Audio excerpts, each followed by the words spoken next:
Hi, everyone. Welcome. Good to see new and old faces.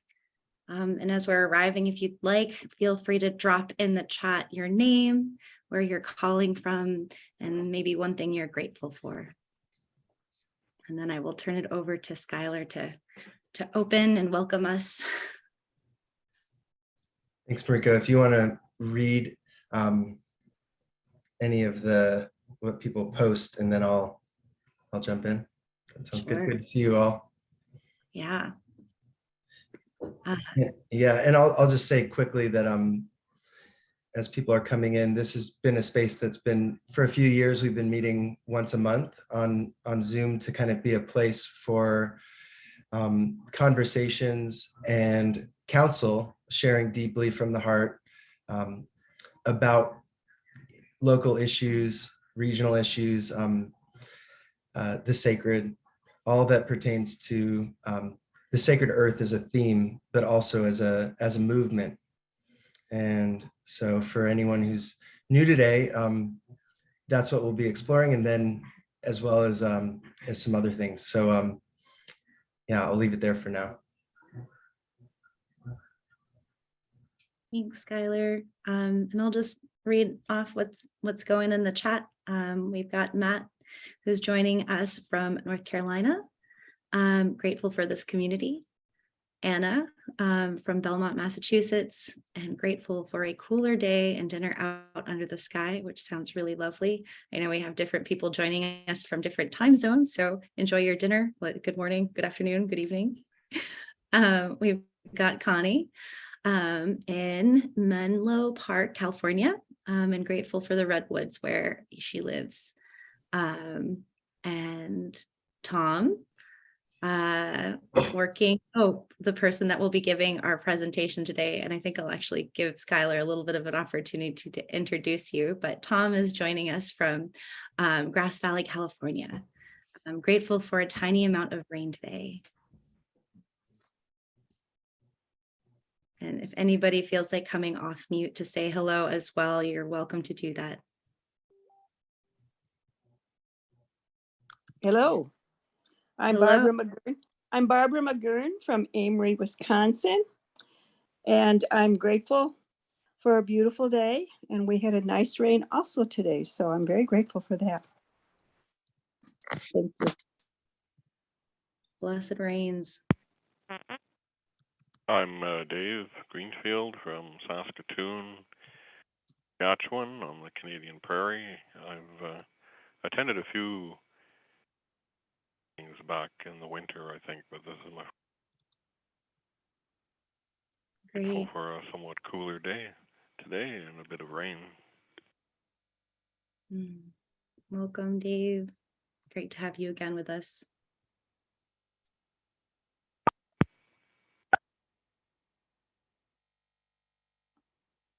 And yeah, welcome everyone, named and unnamed. And this is wonderful to be together again. And I guess without further ado, I'll pass it over to Skylar. Thank you. And I also have my wife, Jennifer, here as well, who's co-author of the book and helped and started the Order of the Sacred Earth as well. And so I'm excited that she's joining us today. And yeah, I'm actually gonna pass it over to you, Matthew Fox, to do a little sharing invocation, and then I'll introduce my friend Tom Watson, and we'll go from there. Thanks, Skylar and Mariko and Jen. Yeah, I just thought I'd share 2 short paragraphs from David Paladin, the Navajo painter, because the Indigenous people are in the spotlight this week because the Pope is in Canada apologizing. And not that that's enough, but I'd rather look at the wisdom of the Native people in these circumstances. So here's a teaching from David Paladin. He was also very much a shaman because he suffered very much in the concentration camp as a young man. And had that rupture experience that many shamans have. He says, my native training taught me to believe that God was all. The ancestors and all of creation were a part of everything that we perceived. Everything that had ever been was us. God was in the food we ate and in the dish that held the food. God was a numinous creator spirit that bound us all together. It was our experience of everything in creation that was the creator. And then in this other short paragraph, he talks about how truth does not stand still. All great truths are only myths that exist momentarily in the evolving greater consciousness. Like individuals, they die to be reborn fresh and glorious in the minds of each new age. They may bear a resemblance to their forebears, but each brings with it a new features of its own, and seeks to find its place and meaning in the dancing dream that is the cosmos. I like that very evolutionary understanding of the stories and the truths and the myths that we inherit and that we adapt and carry on to other generations, hopefully. So those are two prayerful paragraphs from David Paladin.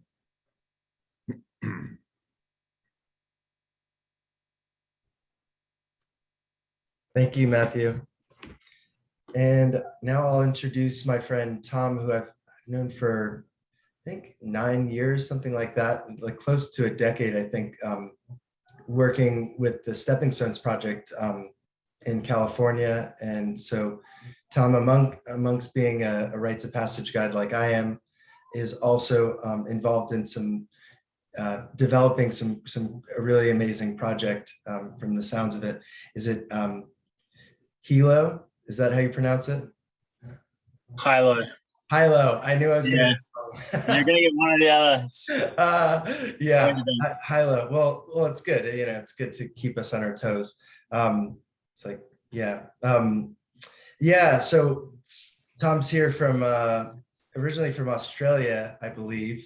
And yeah, I didn't even know that you were a web developer and involved in this kind of thing, but using creating a platform that's going to help communities to share resources bioregionally, but then also within a larger network. And that's very much what we've been calling for, praying for a long time, and working with Matt Mazzucchelli, who's here tonight, on doing something like that as well. So I'm interested in hearing from you about this project, and then we can open it up to questions or discussion, and then hopefully leave some time for a council at the end.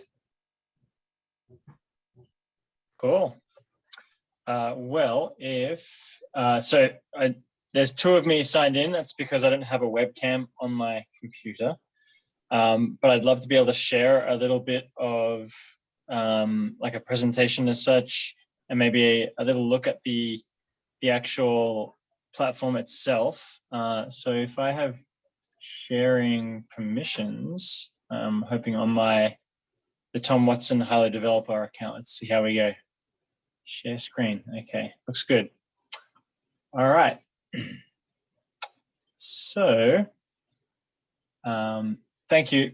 First of all, thanks for introducing me, and Skylar, it's a pleasure to come and chat with your crew here, and I'm excited to learn more about the Order of the Sacred Earth and what you as a community are pulling together. And I really love that the call for us to, find a common creed that unites us in connection to the earth across our various other identities and sometimes religious or spiritual outlooks.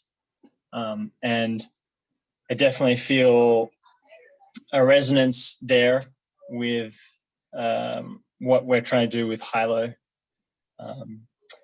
So I'll just, using a couple of the slides from a a presentation that's been put together recently touch on what we're sort of like trying to be about and what we're trying to offer. And my involvement, just to really loop that aspect in to Hilo, has been, I've been working kind of full-time on it for the last year. And then prior to that, I had been working full-time for a less exciting company in my books. And I was volunteering and working on this platform when I could. And I got to sort of know the platform through getting to know the folks who are working on it. And the original sort of crew, Aaron, Claire, Tibet, and Neha, I just got to know them personally and realized what a really awesome thing they were trying to achieve and pull together. And so that's what drew me towards it. So it started from us having that network, that connection, and we're hoping that we can actually offer a platform that helps create more connections across folk who are aligned in these ways. So this is kind of like our byline, the pro-social coordination for a thriving planet.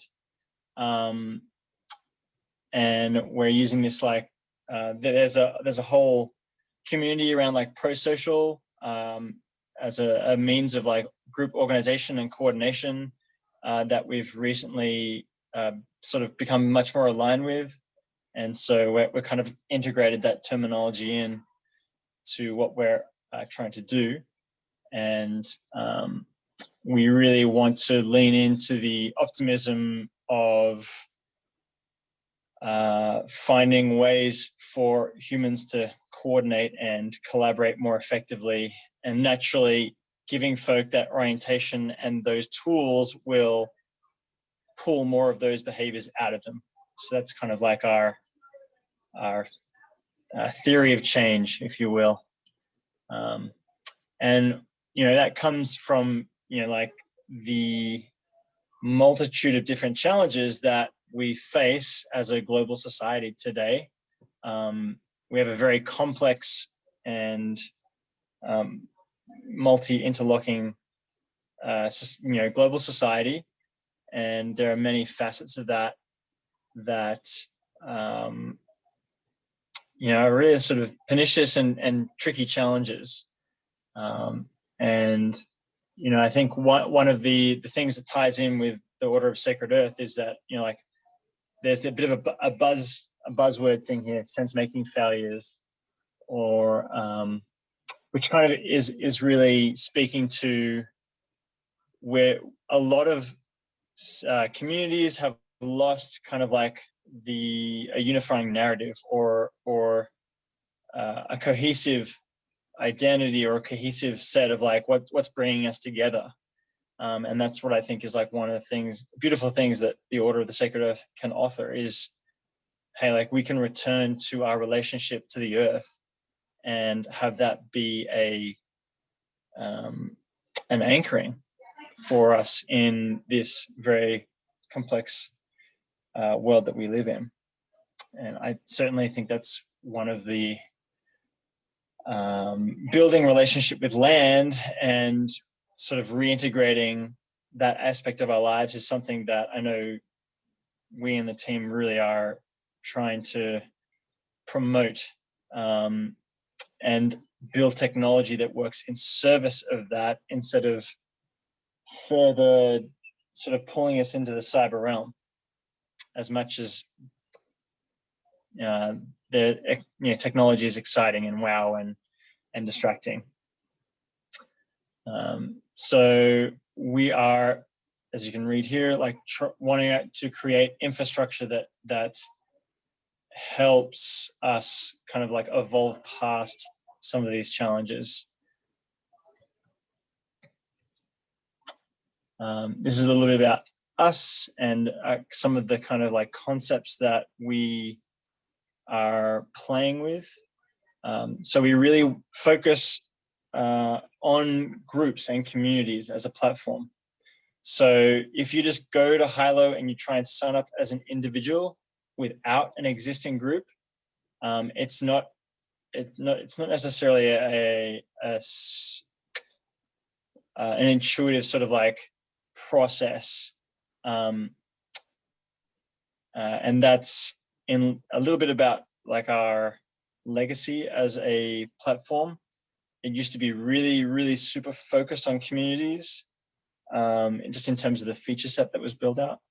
And now we are trying to make it sort of more open in the sense of allowing someone who resonates with the values and story of Hilo, they can come on, and then from there, I can see there's this bioregional group in my area that might be interesting. Or like I noted that, spirituality was one of my topics of interest, and there's this group in my region that is looking at that.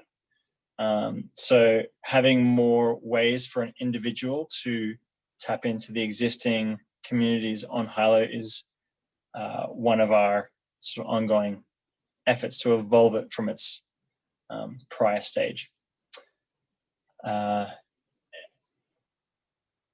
And I guess like one of the biggest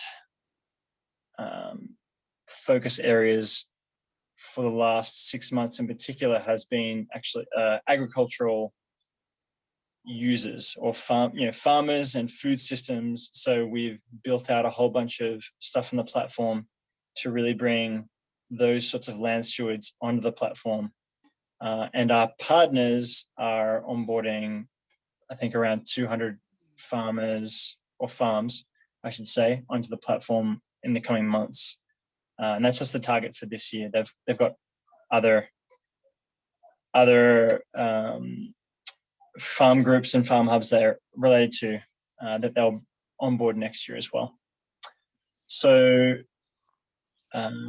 we're certainly hoping to continue this sort of slow growth and sort of building more functionalities and more features, and building it like a lattice onto which folks can bring their communities, bring their culture, and really sort of grow a more interconnected network of like purpose-driven folk.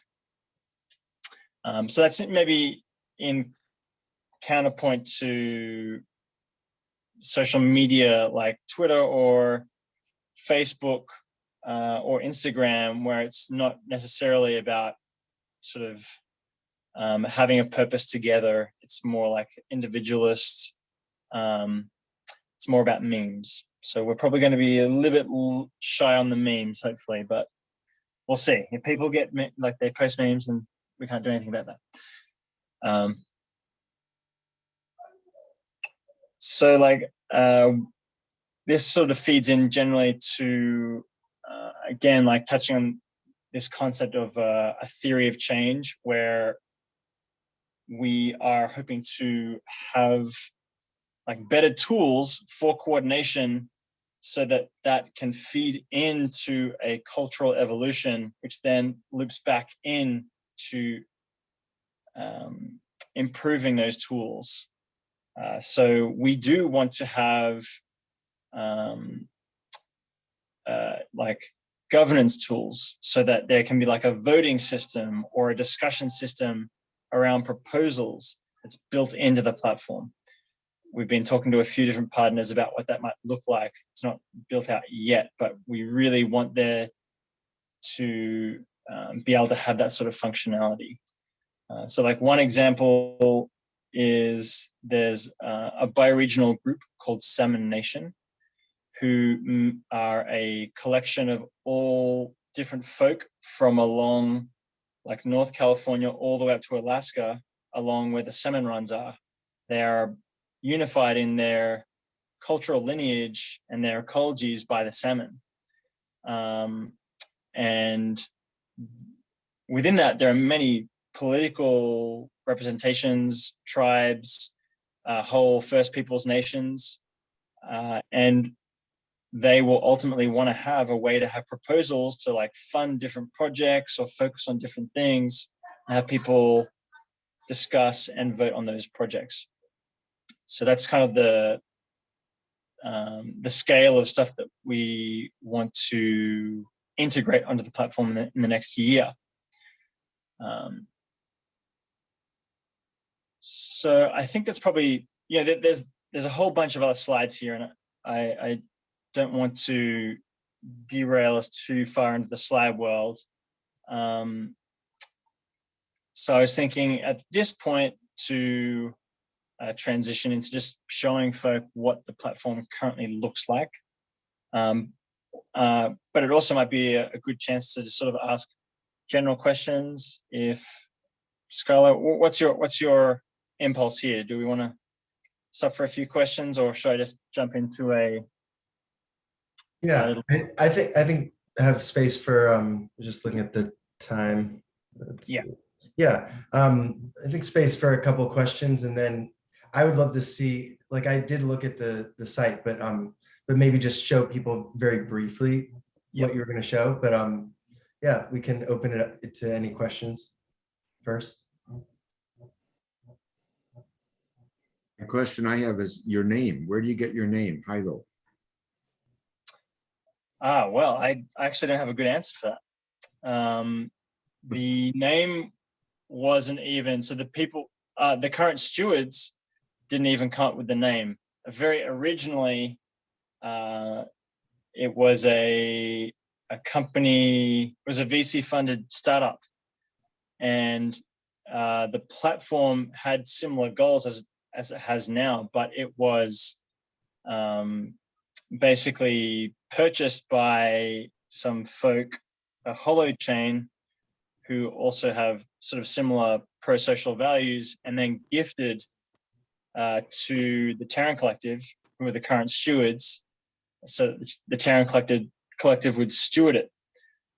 So I can't actually elaborate on the name itself. I do apologize.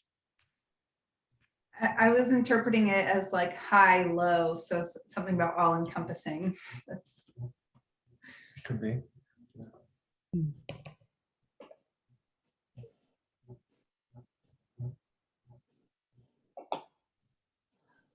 Any other questions for Tom?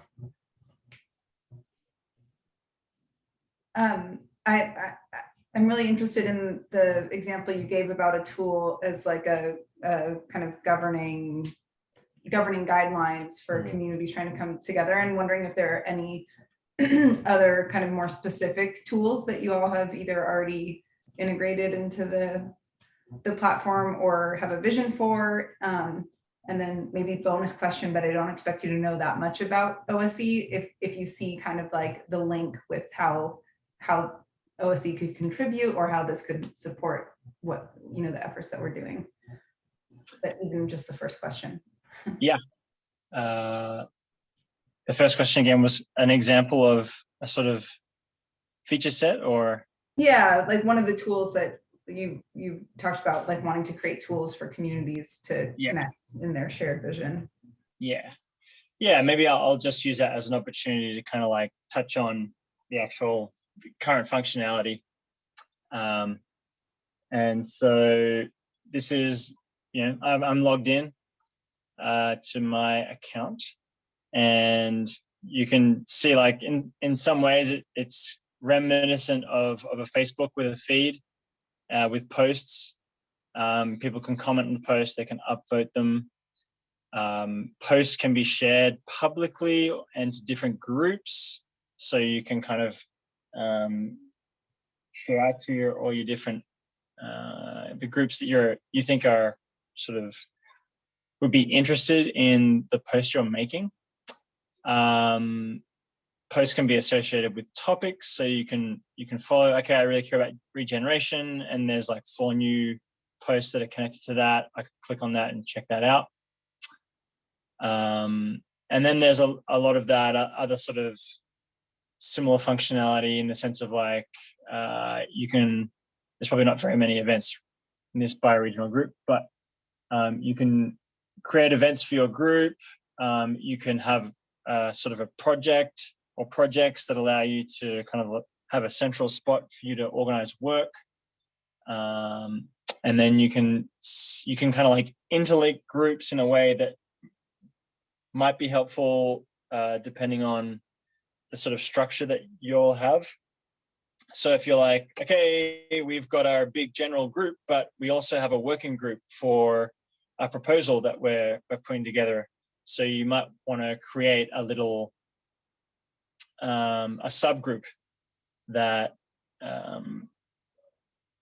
basically has the remit to focus on a specific decision or something like that. So there's kind of like infinite ways that you can connect groups. So in this instance, it's the Bay Area Bioregion group, and you can go back up to the Bioregion Commons group, which then you can kind of like see what's going on for there, and the other sort of bioregions that are connected, or the bioregional groups that are connected through this sort of little hierarchy of groups. And some of our more recent additions are things like the mapping functionality. So this just allows you to sort of see, and this is the public one, so you can kind of like see a whole bunch of different groups where they're located, and check out things that are in your area, and resources that are cool. This is the local makerspace near me, the Curious Forge. So in lieu of having, like a lot of us end up on Facebook because there's a cool community or a cool group on Facebook that has the right people, but then we have to put up with all the garbage that Facebook comes with, including the selling of our data and the continual bombardment of ads. And so that's a very clear thing that we don't want to do. We don't have any interest in selling data to anyone, and we're not doing ads. So we're funded by our partnerships and by the community. So that gives a very kind of like rough overview of the sort of functionality that we have going. I'm a whole part of a whole bunch of different groups, and you can just kind of like keep track of the different things that are unread. There's all sorts of activity that's happening in different groups, and then separate to that, I can also go and explore and find, okay, I want to go and check out what farms are on the platform, or do a keyword search, see what groups are near most closest to me that I haven't joined. So I have joined this one, but just these are the ways that we're building to help folk sort of connect to the different groups that are in their area.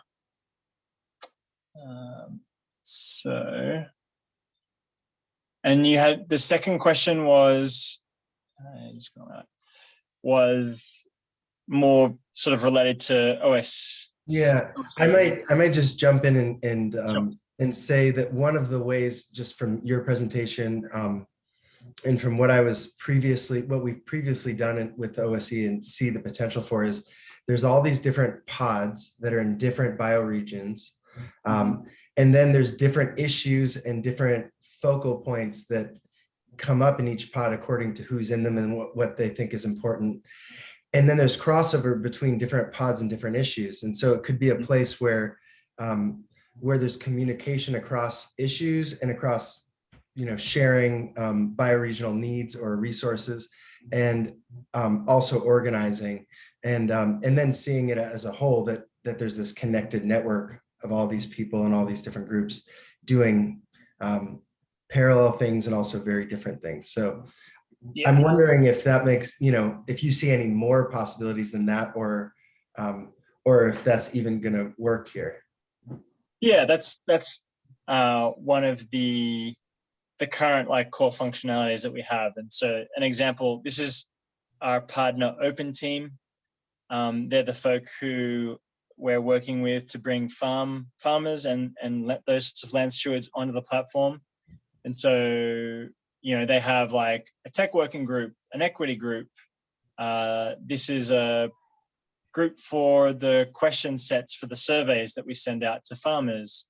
They have this concept of hubs where, like, again, there's a bioregional hub of, let's say it's farmers in the Northeast, around, the Northeast of the US. And so they sort of divvy up their own sort of partners into sort of regional hubs, and just like the different facets of that. So, I can go into this one. I'm not part of this group, so I can't see it. So this is also, part of the sort of functionality, depending on, I can kind of like see more of that group, or I know it exists, but you can change the visibility of a group. You can make it private. You can make it, automatic to join, or you have to answer questions to join. So yeah, that's just a pretty core aspect of the current functionality. And, just to give you a scope of the ideas, if I'll just whip down this to some of the bigger ideas. So like bioregional mapping, governance is one of the big topics that we're keen to sort out. Trust graphs, which is kind of like helping folk understand. You see someone online and you're like, how am I already connected to them? So helping to like make those sort of connections easier to facilitate, to go offline in a way. And these are some of the things that we want to integrate, like pro-social as a way of organizing groups. So it's got a whole structure to that we'd love to integrate as one of the governance options. Having the sociocracy circles model is another one. Trust graphs. These are all conceptual kind of like ideas about what we might sort of roll out in this. I think there was one more. No, that's it for this particular presentation. But hopefully that can give you all a sense of kind of like what we are trying to build out. Thank you. Yeah, very exciting. I mean, particularly I love the governance piece in various ways that it's like actually can help people that are spread out, even in one bioregion, to come up with decisions as a group and align resources together. And yeah, any other questions for Tom or thoughts about this?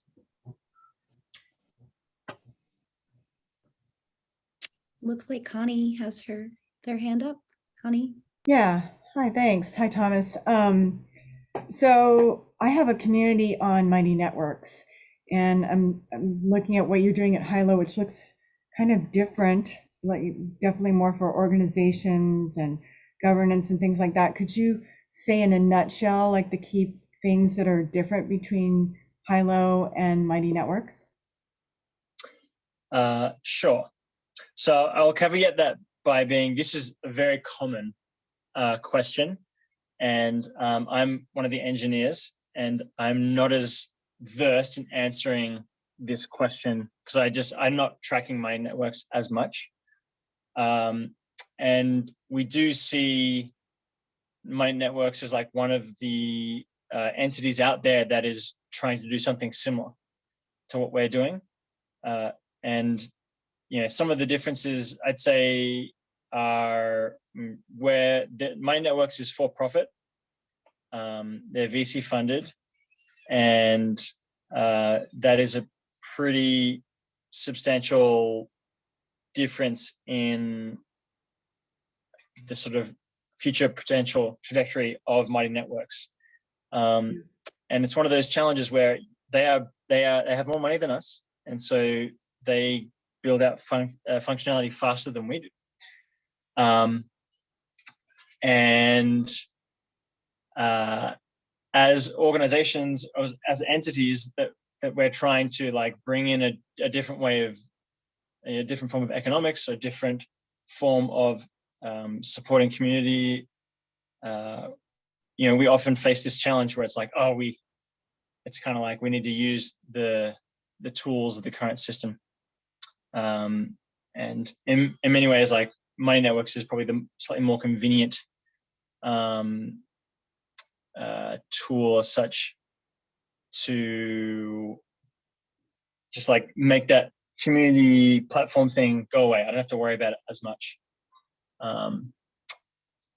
So we are trying to do something similar to them, but with different values and a different funding model. It's kind of like the major difference.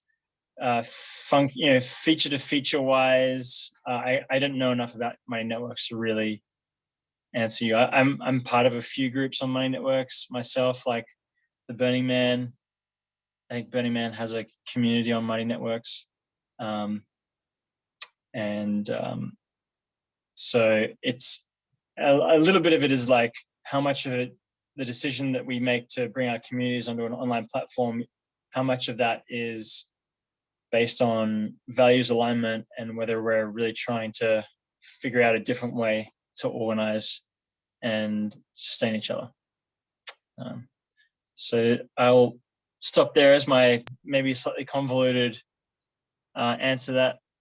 I can certainly follow up, get someone who's more concise if you guys want to have someone who can answer that more concisely. Thank Krisha you. was meant to be on the call, but her doctor's appointment got dragged out. So I apologize. I appreciate that. I think I get the feel of the difference in intention. Right. Yeah. Yeah. Thanks. Thank you. Awesome.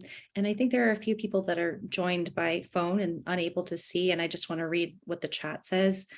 So Matt had chimed in saying that Mighty Networks also has a large marketplace or business component. And Connie followed up agreeing that it is oriented towards businesses.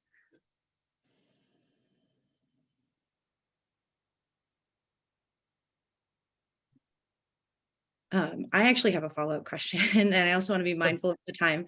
How's it going with the group, the farming group? Like, I just have so many questions around like how's that working for them? Like, it's a kind of a unique demographic. Like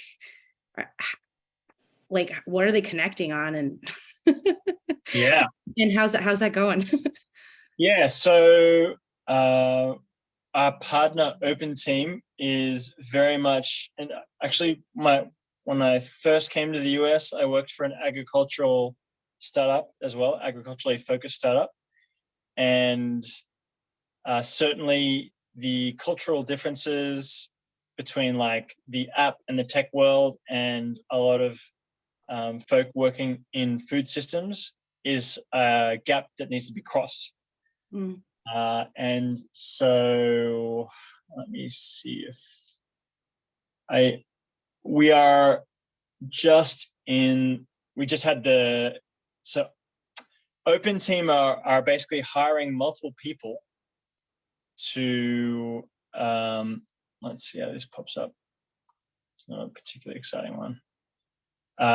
Open Team are hiring individuals who they call the fellows, who will basically handhold farmers through that process. So this is just an example of what the farming pages will look like. There are looks like there are a couple of pages that are being onboarded. Okay, so this is one of our local Sacramento-based sort of fellows who's onboarding different farms. And essentially it's Open Team have put in this money for the fellows, and we've built out this survey, or we've integrated with a survey platform to effectively make it as like minimal work for the farmers as possible to get onboarded into the platform. And then it's meant to sort of, the idea is that if we go back to one of these, I have a better example, that, okay, I can see what farms are in my region by looking at the map, or this is by nearest, right? So this is notionally a farm that's near me.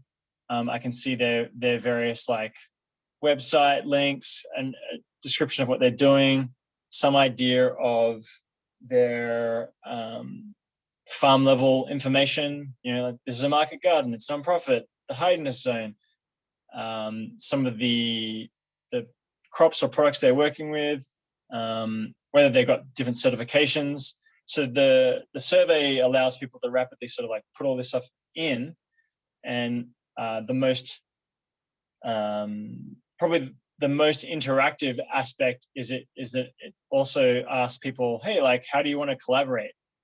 And so maybe there's a whole bunch of different options for here. Maybe you have equipment that you want to hire out, or loan or share. Maybe you're looking, you've got work opportunities that you want to post about. And so we're hoping that by putting this out there, that the different farm folk will be able to more naturally collaborate on different things. If you're a regenerative agricultural grower in a region, you might not have many neighbors that are doing the same thing. And that, as I understand, is like the neighbor word of mouth thing is kind of like how change happens for a lot of agriculturalists and a lot of folk working in the food system. So when you don't have that, how can we offer something that can help fill that gap? So we're one tool of several that Open Team are adding to sort of help connect farmers in that way. Does it give you a little idea of how we're approaching that challenge? Yeah, absolutely. I can start to visualize a little bit more about how that might be applicable to OSE and the different pods, and then finding each other through. I think the parallel is getting perhaps less tech savvy folks, like the spirit, sort of maybe spiritually aligned or earth aligned, to actually get to the computer to connect with other people. So I thought the farmers was like an interesting parallel. Yeah. So we have those who walk in both realms, bridge the gap. But yeah, so the training for the fellows only happened a few days ago, so they're going to start onboarding more actual farms in the coming time. So there are a couple kind of like floating around. I see we got not a lot of time left. So are there any other questions, or do we want to? Yeah, I just wanted to kind of relate it, just a practical question from the kind of brief kind of view of the actual platform. So theoretically, OSC could join as a group, and then using that subgroup feature, every different pod could have its kind of own, page or home space on the platform. And if so, that seems like a really cool way that pods could stay connected with one another and share resources more than just our monthly council, and potentially also connect to other communities doing similar work. But is that right structurally? Yeah. You'd have a place where you can have some continuity of those asynchronous discussions. So, you can just, like a discussion, you can, say like, okay, I'm going to make this a public one. I'm going to add it to the different groups I'm a part of, because this discussion pertains to everyone, or actually, no, it doesn't pertain to that bioregion. And then you can just sort of like post. So it takes a little bit of like, like figuring out what structure works for y'all. And maybe, again, like people have to be, okay, I'm not just posting to one group. I can post to a whole bunch of different groups. So there's a little bit of that learning that needs to happen, but that's effectively the most obvious way that y'all could jump on the platform and get value from it straight away. Cool. Thank you. Thank you. Yeah. Great. Well, thanks so much for your time, Tom, and for all that you guys are doing. It's such a great project, and yeah, just look forward to following how it goes for you and helping in any way that we can that's mutually beneficial. So thank you. Yeah, sweet. Thank you all. Yeah. All right. What's that? Okay. So Marika, we only have about 10 minutes left. Oh gosh. How do you want to, we could just have a few shares of, or I don't know. I don't, whatever you want to do. I would love to open it up. I know we only have 10 minutes, but maybe if folks wanted to share, if I know we spent most of the time going through the presentation, but so much has happened in this last month. Yeah, so I guess we would open up the space to share your name, where you're from, and then anything that feels alive for you, or something that you're working on. If you're part of a pod, some sort of earth activism or way that you're relating to the world around you, or again, anything that's feeling alive that needs to be called out into this space. This is a wise group of people from a variety of backgrounds, and so let's connect with each other before we have our platform. And we're doing it all virtually. Let's speak it into the space. So and just to be mindful of the time. So it looks like there's about 15 of us. So if everybody shares, then we'd probably want to keep it to under a minute. And we'll do it popcorn style. So as it comes alive in you, feel free to unmute yourself and share. And sharing in the chat is also welcome.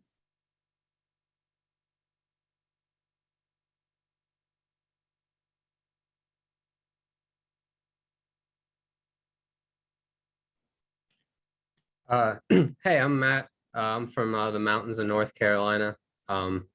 Really enjoyed the presentation on Hilo, and I too really connected with the part that's about farms and farmers and food systems. I think that's going to be really important, especially in a connection to a group like this. My wife and I run a small farm here in the North Carolina mountains. And this year, more than ever, we're seeing the impacts of climate change and what it means in a very direct way for us and what we do every day, not in an abstract future way, or I know somebody who's having this problem way, like it's changing how we have to do things right now on a daily basis. And I think the connection between platforms like Hilo and groups like this are going to be crucial in just helping to share information and do what we can to keep these food systems alive as this climate continues to change and we have to fight these battles. So I just wanted to say thank you to Thomas for your presentation and for all your work on the platform. And that I'm very, very excited to be here and part of this group. And I'm grateful to have the support of a community like this while we're going through all this. So thank you guys.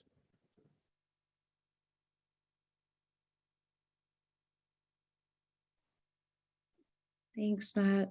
Yeah, just echoing all of that. Amazing. It's hard. It's a hard time to be alive and to see it dramatically changing. We're seeing it right now.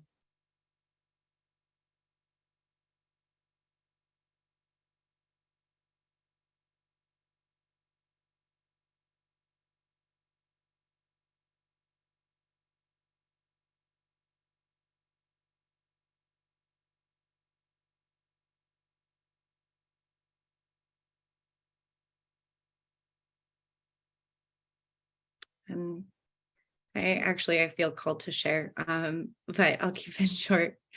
I've been noticing how fast time is going. I'm grateful for community that slows down and allows us to breathe together.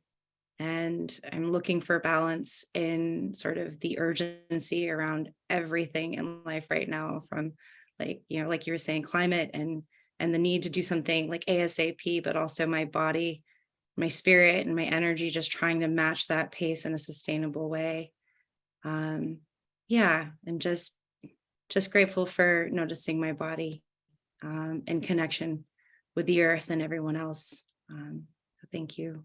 Thank you all for choosing to be here tonight.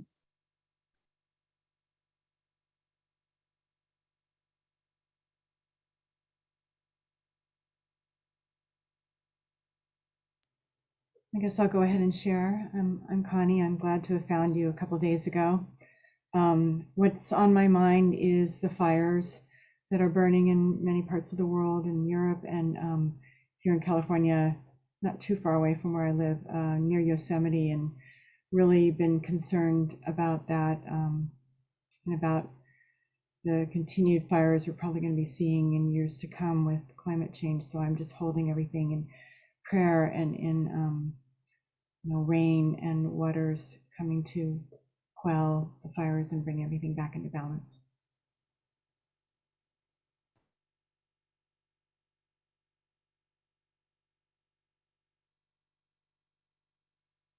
Thanks, Connie, and welcome. Glad you found us.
And I'm not sure if Joanne, if you're trying to share or speak, you are muted.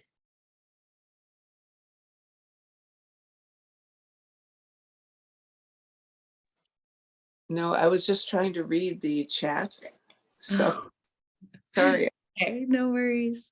Yeah, nice to see everyone. Thank you.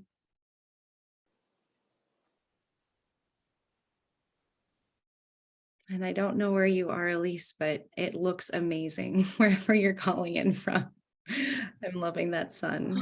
Please stay. I'm Elise. I'm a mermaid in training, and I'm out in Port Washington, and I'm bringing the waters to you, all of you. And I was really struck by the word trust in the presentation. Thank you for that word. I think there's probably a really deep overlap for the spiritual order of the earth with the word trust, and also the sense of belonging that is so important to healing.